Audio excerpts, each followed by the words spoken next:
Ο κύριος Κασιδιάρης από τη Χρυσή Αυγή για 15 λεπτά. Να επαναλάβει ο Μάρτης ποιο είναι το σύνολο του δανεισμού των εταιριών του στα μέσα μαζικής ενημέρωσης. Ποιο είναι το συνολικό ποσό που έχει λάβει. Δεν μας ενδιαφέρουν οι εταιρείες του στα ναυτιλιακά, μας ενδιαφέρουν οι εταιρείες του στα μέσα μαζικής ενημέρωσης. Μισό λεπτό να σας διαβάσω ακριβώς, κύριε Βουλευτά. Στο σύνολο των εταιριών, όχι στη τηλεόραση, όλες τις εταιρείες. Έχω εδώ τον πίνακα. Τηλεόραση, ραδιόφωνο. Μάλιστα. Λοιπόν,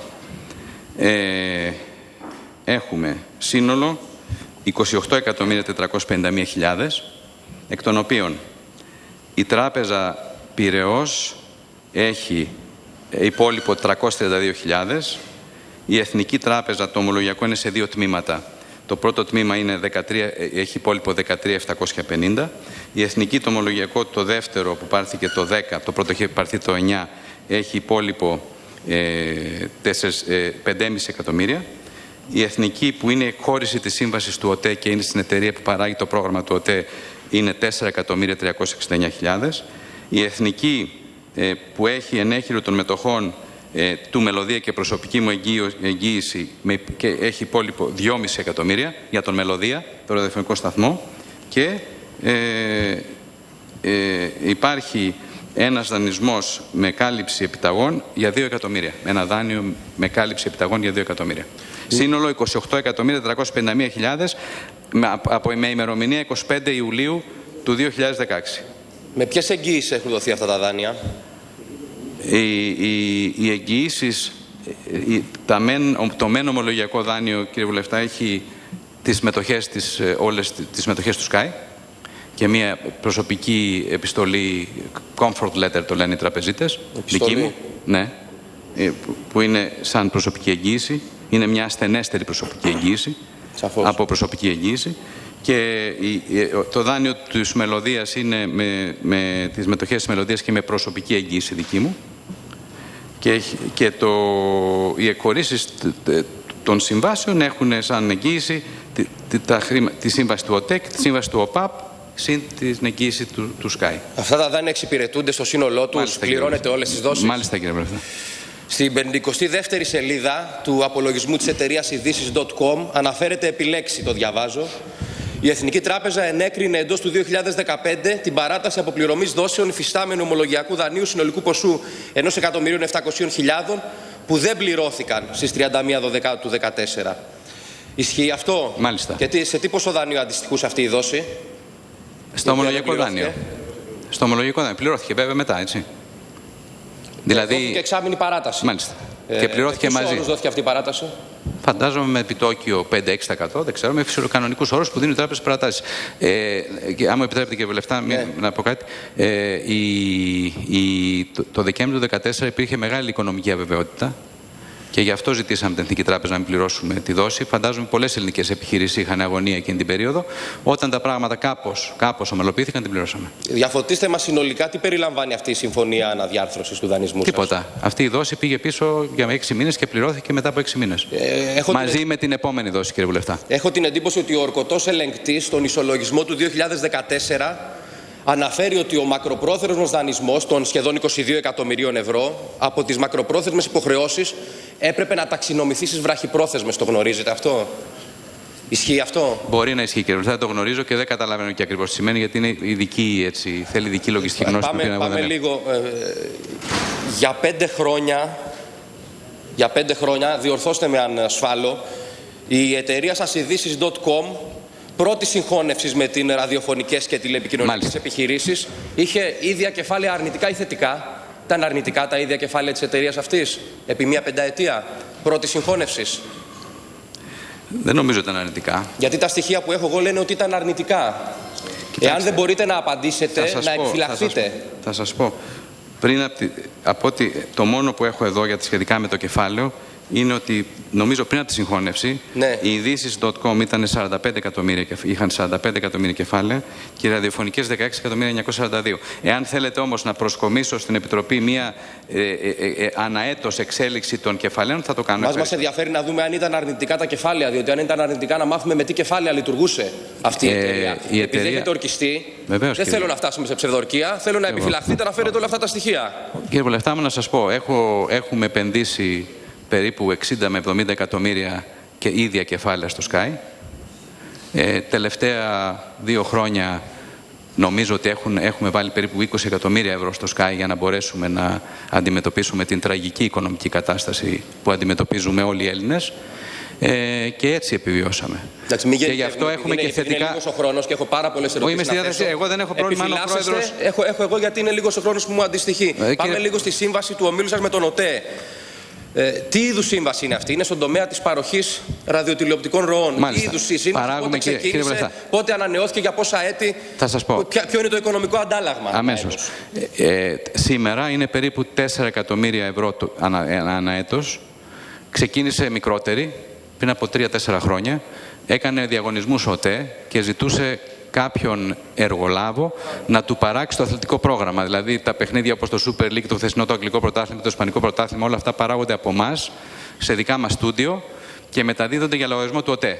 Ο ΟΤΕ ελέγχει και εγκρίνει τους δημοσιογράφους. Έτσι, δεν είναι δική μας. Αυτή είναι η σύμβαση. Πώς είναι οι εργαζόμενοι πόσοι είναι που απασχολούνται? Πρέπει να είναι τουλάχιστον 100-150 εργαζόμενοι. Αλλά είναι, ναι. Και σε τι ποσοστό του ετήσιου τζίρου σας ανέρχεται το έσοδο αυτό, τα λεφτά που παίρνουν από τον ΟΤΕ? Περίπου στο 10%. Είπατε 4 εκατομμύρια το χρόνο. Μάλιστα. Σήμερα είναι 4 εκατομμύρια. Ξεκίνησε, γιατί ήταν μικρότερες οι ανάγκες του ΟΤΕ όταν ξεκίνησε το αθλητικό του πρόγραμμα πριν από 5 χρόνια που το είχαμε κερδίσει. Πάμε σε ένα άλλο σοβαρό ζήτημα. Λοιπόν, θέλω να μας εξηγήσετε ως επιχειρηματίας. Μάλιστα. Επειδή εγώ το κόμμα μου έχει έναν βουλευτή, δεν έχει έτερο βουλευτή. Λοιπόν, πώς εξηγείτε ως επιχειρηματίας ότι επί μακρόν παρέμενε στο μετοχικό κεφάλαιο της εταιρείας σας και στην τηλεόραση και στο ραδιόφωνο συγκεκριμένοι άνθρωποι οι οποίοι καταζητούνται σήμερα από την αστυνομία για την υπόθεση της Proton Bank, αναφέρομαι, όπως η δικηγόρος η κυρία Σκούρα? Πώς το εξηγείτε σε αυτό σαν επιχειρηματίας? Κοιτάξτε, το 2010, αν θυμάμαι καλά, ο τότε συνεταίρος μου, κύριος Μαρινάκης, με συνέστησε στον κύριο Κυριακίδη, ο οποίος αγόρασε... Το Πέτρο που καταζητείτε ή το Γιώργο που είναι συνεργάτη σας? Νομίζω ότι είναι... Τον καταζητούμενο ή το γιο του? Να σας πω την αλήθεια... Θυμάστε που σας συνέστησε? Θυμάστε την συνάντηση αυτά? Δεν θυμάστε ποιος ήταν απέναντί σας? Γνώρισα και τους δύο, δεν θυμάμαι ποιος είναι ο μέτοχος. Γνώρισα και είχαν έρθει και ο πατέρας και ο ιός στο γραφείο, αλλά είναι καταγεγραμμένα αυτά. Γιατί έχει διαπιστωθεί πρόβλημα με το πόθεν έσχες του κυρίου Γιώργου Κυριακίδη από το ΕΣΟΥΡΟΥ? Τι δουλειά κάνει ο κύριος Κυριακίδης ακριβώς? Νομίζω ότι αυτή τη στιγμή καταζητείται ο κύριος Κυριακίδης. Δεν ξέρω, έτσι ξέρω. Πάμε στην κυρία Σκούρα που την ξέρετε. Τι συνέβη με το πόθεν έσχες της κυρίας Σκούρα, στην οποία μεταβιβάστηκε τμήμα των μετοχών του κυρίου Κυριακίδη? Δεν ξέρω. Αυτό που γνωρίζω είναι ότι... Δεν γνωρίζετε? Όχι, θα σας απαντήσω. Γνωρίζω ότι όλα τα θέματα λύθηκαν από το Εθνικό Συμβούλιο Τηλεόρασης. Και ότι δεν είχαμε σαν Sky κάποια εκκρεμότητα. Σας το ζήτησε το ΕΣΟΥΡΟΥ. Αυτό είναι αλήθεια που λέτε? Δεν υπήρχε κάλυψη και εντός τριμήνου μεταβιβάστηκε όπως προβλέπει η νομοθεσία κατόπιν παρεμβάσεως του Εθνικού Συμβουλίου Ραδιοτηλεόρασης. Δεν είχατε γνώση για όλα αυτά? Δεν μπορούμε να έχουμε γνώση ενώ αν κάποιος έχει αν δεν ελεγχθεί, αν έχει τις νόμιμες προϋποθέσεις και αν τις διορθώσει μετά και το εγκρίνει το Εθνικό Συμβούλιο Τηλεόρασης, εκεί το θέμα για μας εκεί τελειώνει. Ήταν ατυχής αυτή αν θέλετε, με την εξέλιξή της αυτή η συμμετοχή. Όπως ήταν ατυχής και με τον κύριο Μαρινάκη, δηλαδή. Έτσι. Για ποιο λόγο εσείς αποφασίσατε τώρα να κάνετε... Παρόλο που ήταν συνεπής μέτοχος, με συγχωρείτε να το πω. Μάλιστα. Για ποιο λόγο έγινε τώρα η αύξηση μετοχικού κεφαλαίου και μειώθηκε το ποσοστό αυτών των δύο μετόχων που προανέφερα σε ποσοστό λιγότερο του 1%, ούτως ώστε, όπως ξέρετε, έτσι δεν υπόκειται σε έλεγχο? Γιατί για δεν υπόκειται σε έλεγχο έγινε τώρα? Όχι, να σας πω αμέσως, διότι το καταστατικό μας προέβλεπε ευτυχώς ότι αν κάποιος έχει θέματα με τον νόμο, δικαιούμεθα να κάνουμε αυξήσεις ή μειώσεις κεφαλαίου, έτσι ώστε να υπερασπιστούμε τα συμφέροντά του και τα συμφέροντα της εταιρείας. Και αυτό κάναμε ακριβώς διότι αν δεν κάναμε αυτές τις νόμιμες ενέργειες, οι οποίες εγκρίθηκαν και από την Περιφέρεια και από το Εθνικό Συμβούλιο Τηλεόρασης, θα είχαμε σήμερα έναν μέτοχο, ο οποίος είναι καταζητούμενος και θα μας δημιουργούσε τυπικό πρόβλημα. Έτσι λοιπόν, με κάποιες ενέργειες νόμιμες, κατεβάσαμε το ποσοστό του, χωρίς να θίξουμε τα συμφέροντά του. Και σήμερα είμαστε μέσα, μπορούμε να παίρνουμε αποφάσεις μόνοι μας, χωρίς να χρειαζόμαστε τον κύριο... Πάμε εντάχει στην υπόθεση της εξαγοράς της συχνότητας, η οποία από ό,τι βλέπω αγοράστηκε το 2006 Μάλιστα. από την εταιρεία ειδήσεις.com ΑΕ. Μάλιστα. Πόσο πληρώσατε για την αγορά της συχνότητας? Μας τύχησε συνολικά 5,5 εκατομμύρια με 6 εκατομμύρια, κύριε Βουλευτά. Άλλο το ποσό της αγοράς, άλλο το ποσό για την αποδέσμευση. Συμπεριλαμβανόταν στη συμφωνία η συνολική αποπληρωμή του χρέους απέναντι στο δημόσιο και στους εργαζόμενους της επιχείρησης, η οποία ανήρχεται στα 5,5 αν θυμάμαι καλά, πήγε λίγο παραπάνω και πληρώσαμε και κάτι στην... Συγγνώμη, εσείς λέτε ότι καλύψατε συνολικά το χρέος Πατατούδη. Βεβαίως. Η ΑΤΕ είχε δεσμεύσει ως ενέχειρο το 35% των μετοχών του 7X. Μάλιστα. Και χωρίς τη συνένεση της ΑΤΕ δεν μπορούσε να γίνει η αγοροπολισία. Μάλιστα. Παρ' όλα αυτά, τα στοιχεία που έχουμε εμείς λένε ότι η τράπεζα αποδέσμευσε τις μετοχές αντί του ποσού των 2.200.000 ευρώ, το οποίο καταβάλατε εσείς. Δεν καταβάλατε το σύνολο του ποσού. Όχι. Κύριε Βουλευτά, αυτό δεν το καταβάλαμε εμείς. Αυτό το κατέβαλε ο κ. Πατατούδης στην τράπεζα. Δεν είχαμε εμείς σχέση με την... Εμείς δεν αγοράσαμε κάτι από την αγροτική. Απλώς είχαμε τη συνένεση της αγροτικής. Λάβατε τη συνένεση της αγροτικής χωρίς να αποπληρωθεί όλο το χρέος. Ο Πατατούδης πλήρωσε στην αγροτική ένα ποσό για να συνενέσει η αγροτική να εκχωρήσει να μπορέσουμε να αγοράσουμε στην εταιρεία αναλαμβάνοντας τις υποχρεώσεις που είχε η εταιρεία απέναντι στο δημόσιο και στους εργαζόμενους. Συνολικά λοιπόν αποδεσμεύτηκαν οι εγγυήσεις από την αγροτική, αποδεσμεύτηκαν οι εγγυήσεις που είχε λάβει προς εξασφάλιση του δανείου, χωρίς όμως να πληρωθεί ποτέ ολόκληρο το δάνειο. Αυτό το γεγονός είναι αντίθετο με τα συμφέροντα του δημοσίου. Κύριε Βουλευτά, και αυτό έγινε πράξη και σήμερα εκπέμπει ο Sky από αυτή τη συχνότητα. Βεβαίως, θα σας πω. Όπως είπα και πριν, ήταν σε δεύτερο βαθμό, είχε φτάσει η πτώχευση της εταιρείας 7X και ήταν θέμα εβδομάδων για να πτωχεύσει η εταιρεία. Δεν υπήρχε κανένας ενδιαφερόμενος. Αυτό σημαίνει ότι έπρεπε να χαρίσουμε τα χρέη του. Όχι, δεν τα χάρισε. Δεν είναι λογικό αυτό. Δεν τα χάρισε. Πήρε η αγροτική. Ναι, δεν μπορώ εν μέρη τα χάρισε. Αυτό ακριβώς. Κύριε Βουλευτά, όμως δεν μπορώ εγώ να κρίνω. Η αγροτική είχε μια πολύ μεγάλη σχέση με τον κύριο Πατατούδη και λόγω δορυφορικών. Εδώ εξετάζουμε γεγονότα, δεν ζητάω κρίσεις. Μάλιστα, κύριε Πρόεδρε, θα σας πω. Γεγονότα εξετάζουμε. Είχαν μια πολύ μεγάλη σχέση με τον όμιλο Πατατούδη, δορυφορικές τηλεόρασεις κτλ. Και ο 7X κάλυπτε το σύνολο των δανείων που είχε πάρει ο κύριος Πατατούδης, ο οποίος είχε ουσιαστικά πτωχεύσει εκείνη την περίοδο. Έκανε λοιπόν, νομίζω ότι αυτό που έκανε η αγροτική ήταν να ελαχιστοποιήσει τις ζημιές της και να αποφεληθεί το ελληνικό δημόσιο, παίρνοντας και οι εργαζόμενοι που πληρώθηκαν. Το δημόσιο εν τέλει όμως μπήκε μέσα. Δηλαδή, αν και αν έδινε εσάς 100 ευρώ, θα έβγαζε 100 ευρώ. Αλλά αυτό δεν είναι. Όταν υπάρχουν τόσα εκατομμύρια ευρώ και το χρέος αυτό δεν αποπληρώνεται. Όχι, κύριε, ζημιώνεται το δημόσιο. Κύριε Βουλευτά, εγώ θα σας ρωτήσω έτσι. Πληρώθηκε όλο το χρέος. Πληρώθηκε όλο το χρέος στο δημόσιο, κύριε Βουλευτά. Να ρωτήσω. Μέχρι τελευταίο ευρώ. Όλο το χρέος ποιου, της αγροτικής? Του 7X προς το δημόσιο. Όχι, μόνο ένα μικρό μέρος της συνολικής οφειλής έχει αποπληρωθεί. Στην αγροτική. Ναι, στην αγροτική ακριβώς. Και το πληρώνει σήμερα ο λαός μέσω του μνημονίου. Μας ενδιαφέρει αυτό. Θέλω να ρωτήσω, για να γίνει αυτό το γεγονός που αποδέχεστε, υπήρχε πολιτική κάλυψη? Πώς έγινε αυτό το πράγμα? Δεν νομίζω. Και τελικά εκπέμπει σήμερα ο Sky, αλλά τα λεφτά εκείνα πήγανε άκλαφτα. Που λέει ο λαός. Πώς έγινε αυτό? Παρενέβη κάποιο πολιτικό πρόσωπο? Επαναλαμβάνω, αν μου επιτρέπετε, κύριε Βουλευτά, ότι το δάνειο, οι εξασφαλίσεις που είχε η αγροτική για τον 7X δεν αφορούσαν αποκλειστικά δανεισμό του 7X. Τα κύρια δάνεια του κυρίου Πατατούδη αφορούσαν τις δορυφορικές τους δραστηριότητες, νομίζω 35 εκατομμύρια κτλ. Και είχε σαν. Και είχε σαν. Εγώ είμαι στη διάθεση του Προεδρείου όσο θέλετε να μιλάμε. Δεν είχε. Η αγροτική πήρε. Θα πτώχευε η εταιρεία και δεν θα έπαιρνε τίποτα και πήρε κάποια λεφτά από τον κύριο Πατατούδη. Πήρε κάποια λεφτά, αλλά δεν γίνεται έτσι. Το ελληνικό δημόσιο. Πήρε κάποια λεφτά. Από το τίποτα. Γιατί φαλήρισε στο τέλος η Αγροτική Τράπεζα και ψάχνουμε να βρούμε ποιοι είναι υπεύθυνοι για αυτά τα εκατομμύρια που χάθηκαν. Και θέλω να πάω στην ουσία τώρα του θέματος. Πήρατε εν τέλει τη συχνότητα και εκπέμπει ο Sky από αυτή τη συχνότητα. Σε ποιον ανήκει αυτή η συχνότητα? Στο Sky. Ανήκει στο λαό, κύριε Μάρτης. Θα σας πω. Ανήκει στο Sky. Θα σας πω. Η συχνότητα ανήκει στο λαό. Και έχετε υποχρεώσεις εσείς ως μεγαλομέτωχος από τη στιγμή που ανήκει στο λαό να τηρείτε την νομιμότητα. Μάλιστα, βεβαίως. Την νομιμότητα, κύριε Μάρτης? Κατά τη δική μου εκτίμηση, ναι, κύριε Βουλευτά. Τηρείτε τις αρχές του συντάγματος για πολυφωνία στο Sky, κύριε Μάρτης, από τη στιγμή που πήρατε όπως πήρατε αυτή τη συχνότητα? Κατά τη δική μου εκτίμηση, ναι. Λοιπόν, να παρουσιάσω κάποια στοιχεία. Εδώ, κύριε Πρόεδρε, θα χρειαστώ χρόνο, συγγνώμη, γιατί εδώ ο Μάρτης ψεύδεται. Και αν θα πάμε στον εισαγγελέα και να ζητήσουμε τη δίωξή του για ψευδορκία, είναι ένα άλλο ζήτημα. Αλλά λέει ότι τηρεί την νομιμότητα. Φέρνω εδώ στοιχεία του ΕΣΟΥΡΟΥ, τα οποία τα έχει ο Μάρτης, τα ξέρει σίγουρα. Δεν μπορεί να μην τα ξέρει όταν τους έχουν κάνει 1000 συστάσεις και τους έχουν ρίξει πρόστιμα. Ρωτώ, κύριε Μάρτης. Τυχαία παίρνω το διάστημα Οκτώβριος-Δεκέμβριος του 2014. Τότε έχουμε κυβέρνηση Νέας Δημοκρατίας ακόμα. Το κόμμα που εκπροσωπώ είναι τρίτο κόμμα, έχει πάρει 10% στις εκλογές. Αυτό το δίμηνο, ποιο είναι το ποσοστό εμφανίσεως στελεχών, βουλευτών, αρχηγού της Νέας Δημοκρατίας στο σταθμό σας? Θυμάστε? Όχι. Είναι 40%. Του ΣΥΡΙΖΑ είναι 25%. Του ΠΑΣΟΚ είναι 16%. πόσο είναι το ποσοστό προβολής του τρίτου κόμματος, μάλλον πόσο θα έπρεπε να είναι.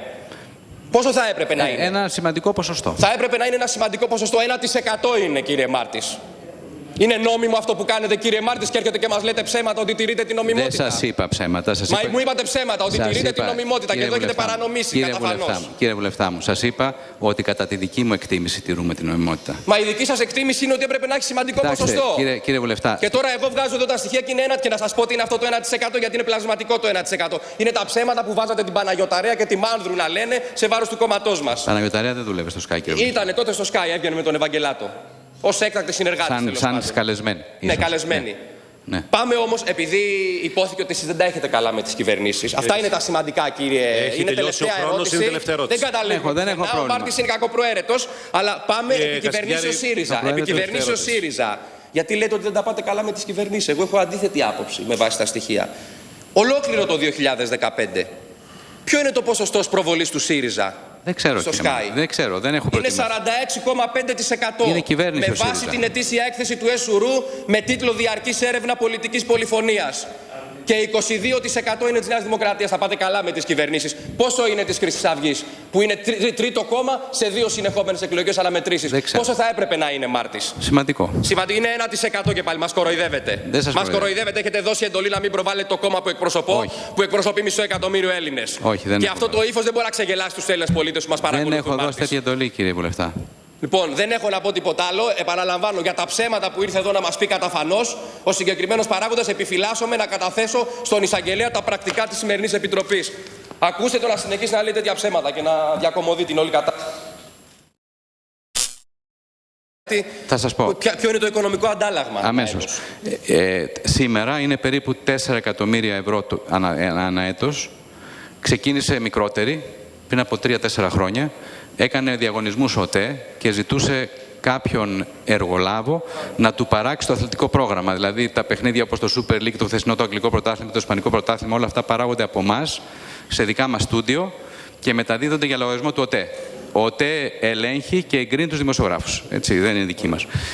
Αυτή είναι η σύμβαση. Πόσοι είναι εργαζόμενοι? Οι εργαζόμενοι πόσοι είναι που απασχολούνται? Πρέπει να είναι τουλάχιστον 100-150 εργαζόμενοι. Αλλά είναι, ναι. Και σε τι ποσοστό του ετήσιου τζίρου σας ανέρχεται το έσοδο αυτό, τα λεφτά που παίρνουν από τον ΟΤΕ? Περίπου στο 10%. Είπατε 4 εκατομμύρια το χρόνο. Μάλιστα. Σήμερα είναι 4 εκατομμύρια. Ξεκίνησε, γιατί ήταν μικρότερες οι ανάγκες του ΟΤΕ όταν ξεκίνησε το αθλητικό του πρόγραμμα πριν από 5 χρόνια, που το είχαμε κερδίσει. Πάμε σε ένα άλλο σοβαρό ζήτημα. Λοιπόν, θέλω να μας εξηγήσετε ως επιχειρηματίας. Μάλιστα. Επειδή εγώ το κόμμα μου έχει έναν βουλευτή, δεν έχει έτερο βουλευτή. Λοιπόν, πώς εξηγείτε ως επιχειρηματίας ότι επί μακρόν παρέμενε στο μετοχικό κεφάλαιο της εταιρείας σας και στην τηλεόραση και στο ραδιόφωνο συγκεκριμένοι άνθρωποι οι οποίοι καταζητούνται σήμερα από την αστυνομία για την υπόθεση της Proton Bank, αναφέρομαι, όπως η δικηγόρος η κυρία Σκούρα? Πώς το εξηγείτε σε αυτό σαν επιχειρηματίας? Κοιτάξτε, το 2010, αν θυμάμαι καλά, ο τότε συνεταίρος μου, κύριος Μαρινάκης, με συνέστησε στον κύριο Κυριακίδη, ο οποίος αγόρασε... Το Μέτρο που καταζητείτε ή το Γιώργο που είναι συνεργάτη σας? Νομίζω ότι είναι... Τον καταζητούμενο είναι το γιο του. Να σας πω την αλήθεια... Θυμάστε που σας συνέστησε? Θυμάστε την συνάντηση αυτά? Δεν θυμάστε ποιος ήταν απέναντί σας? Γνώρισα και τους δύο, δεν θυμάμαι ποιος είναι ο μέτοχος. Γνώρισα και είχαν έρθει και ο πατέρας και ο ιός στο γραφείο, αλλά είναι καταγεγραμμένα αυτά. Γιατί έχει διαπιστωθεί πρόβλημα με το πόθεν έσχες του κυρίου Γιώργου Κυριακίδη από το ΕΣΟΥΡΟΥ. Τι δουλειά κάνει ο κύριος Κυριακίδης ακριβώς? Νομίζω ότι αυτή τη στιγμή καταζητείται ο κύριος Κυριακίδης. Δεν ξέρω, έτσι ξέρω. Πάμε στην κυρία Σκούρα που την ξέρετε. Τι συνέβη με το πόθεν έσχες της κυρίας Σκούρα, στην οποία μεταβιβάστηκε τμήμα των μετοχών του κυρίου Κυριακίδη? Δεν ξέρω. Αυτό που γνωρίζω είναι ότι... Δεν γνωρίζετε? Όχι, θα σας απαντήσω. Γνωρίζω ότι όλα τα θέματα λύθηκαν από το Εθνικό Συμβούλιο Τηλεόρασης. Και ότι δεν είχαμε σαν Sky κάποια εκκρεμότητα. Το ζήτησε το ΕΣΟΥΡΟΥ. Αυτό είναι αλήθεια που λέτε? Δεν υπήρχε κάλυψη και εντός τριμήνου μεταβιβάστηκε όπως προβλέπει η νομοθεσία κατόπιν παρεμβάσεως του Εθνικού Συμβουλίου Ραδιοτηλεόρασης. Δεν είχατε γνώση για όλα αυτά? Δεν μπορούμε να έχουμε γνώση ενώ αν κάποιος έχει αν δεν ελεγχθεί, αν έχει τις νόμιμες προϋποθέσεις και αν τις διορθώσει μετά και το εγκρίνει το Εθνικό Συμβούλιο Τηλεόρασης, εκεί το θέμα για μας εκεί τελειώνει. Ισχύει αυτό? Μάλιστα. Και σε τι ποσό δάνειο αντιστοιχούσε αυτή η δόση? Στο ομολογικό δάνειο. Στο ομολογικό δάνειο. Πληρώθηκε βέβαια μετά, έτσι. Δηλαδή... Δόθηκε εξάμηνη παράταση. Μάλιστα. Και πληρώθηκε μαζί. Πόσο όρους δόθηκε αυτή η παράταση? Φαντάζομαι με επιτόκιο 5-6%, δεν ξέρω, με φυσικανονικούς όρους που δίνουν οι τράπεζες παρατάσεις. Αν μου επιτρέπετε, κύριε Βουλευτά, να πω κάτι. Το Δεκέμβριο του 2014 υπήρχε μεγάλη οικονομική αβεβαιότητα. Και γι' αυτό ζητήσαμε την Εθνική Τράπεζα να μην πληρώσουμε τη δόση. Φαντάζομαι πολλές ελληνικές επιχειρήσεις είχαν αγωνία εκείνη την περίοδο. Όταν τα πράγματα κάπως ομαλοποιήθηκαν, την πληρώσαμε. Διαφωτίστε μας συνολικά τι περιλαμβάνει αυτή η συμφωνία αναδιάρθρωσης του δανεισμού. Τίποτα. Αυτή η δόση πήγε πίσω για 6 μήνες και πληρώθηκε μετά από 6 μήνες. Μαζί με την επόμενη δόση, κύριε Βουλευτά. Έχω την εντύπωση ότι ο ορκωτός ελεγκτής στον ισολογισμό του 2014 αναφέρει ότι ο μακροπρόθεσμος δανεισμός των σχεδόν 22 εκατομμυρίων ευρώ από τις μακροπρόθεσμες υποχρεώσεις έπρεπε να ταξινομηθεί στις βραχυπρόθεσμες. Το γνωρίζετε αυτό? Ισχύει αυτό? Μπορεί να ισχύει, κύριε Βουλευτά, δεν το γνωρίζω και δεν καταλαβαίνω και ακριβώς τι σημαίνει, γιατί είναι ειδική, έτσι, θέλει ειδική λογιστική γνώση. Πάμε λίγο. Για 5 χρόνια, διορθώστε με αν σφάλω, η εταιρεία σας ειδήσεις.com, πρώτη συγχώνευσης με την ραδιοφωνικές και τηλεπικοινωνικές επιχειρήσεις, είχε ίδια κεφάλαια αρνητικά ή θετικά? Ήταν αρνητικά τα ίδια κεφάλαια της εταιρείας αυτής επί μία πενταετία πρώτη συγχώνευσης? Δεν νομίζω ότι ήταν αρνητικά. Γιατί τα στοιχεία που έχω εγώ λένε ότι ήταν αρνητικά. Κοιτάξτε, εάν δεν μπορείτε να απαντήσετε, να επιφυλαχθείτε. Θα σας πω. Πριν από ότι το μόνο που έχω εδώ για σχετικά με το κεφάλαιο είναι ότι νομίζω πριν από τη συγχώνευση οι ειδήσεις.com είχαν 45 εκατομμύρια κεφάλαια και οι ραδιοφωνικές 16.942. Εάν θέλετε όμως να προσκομίσω στην Επιτροπή μία αναέτος εξέλιξη των κεφαλαίων, θα το κάνω. Μας ενδιαφέρει να δούμε αν ήταν αρνητικά τα κεφάλαια, διότι αν ήταν αρνητικά να μάθουμε με τι κεφάλαια λειτουργούσε αυτή η εταιρεία. Επειδή έχετε ορκιστεί, δεν θέλω να φτάσουμε σε ψευδορκία, θέλω να επιφυλαχθείτε να φέρετε όλα αυτά τα στοιχεία. Κύριε Βουλευτά, να σας πω, έχουμε επενδύσει περίπου 60 με 70 εκατομμύρια και ίδια κεφάλαια στο Sky. Τελευταία 2 χρόνια νομίζω ότι έχουμε βάλει περίπου 20 εκατομμύρια ευρώ στο Sky για να μπορέσουμε να αντιμετωπίσουμε την τραγική οικονομική κατάσταση που αντιμετωπίζουμε όλοι οι Έλληνες. Και έτσι επιβιώσαμε. Εντάξει, και γι' αυτό έχουμε και θετικά. Είναι λίγος ο χρόνος και έχω πάρα πολλές ερωτήσεις. Εγώ δεν έχω πρόβλημα. Έχω εγώ, γιατί είναι λίγος ο χρόνος που μου αντιστοιχεί. Πάμε λίγο στη σύμβαση του ομίλου σας με τον ΟΤΕ. Τι είδους σύμβαση είναι αυτή? Είναι στον τομέα της παροχής ραδιοτηλεοπτικών ροών. Τι είδους σύμβαση, πότε ξεκίνησε, πότε ανανεώθηκε, για πόσα έτη? Έγινε πράξη και σήμερα εκπέμπει ο Sky από αυτή τη συχνότητα. Βεβαίως, θα σας πω. Όπως είπα και πριν, ήταν σε δεύτερο βαθμό, είχε φτάσει η πτώχευση της εταιρείας 7X και ήταν θέμα εβδομάδων για να πτωχεύσει η εταιρεία. Δεν υπήρχε κανένας ενδιαφερόμενος. Αυτό σημαίνει ότι έπρεπε να χαρίσουμε τα χρέη του? Όχι, δεν τα χάρισε. Δεν είναι λογικό αυτό? Δεν τα χάρισε. Πήρε η αγροτική. Ναι, δεν μπορώ εν μέρη τα χάρη. Αυτό ακριβώς. Κύριε Βουλευτά μου, όμως δεν μπορώ εγώ να κρίνω.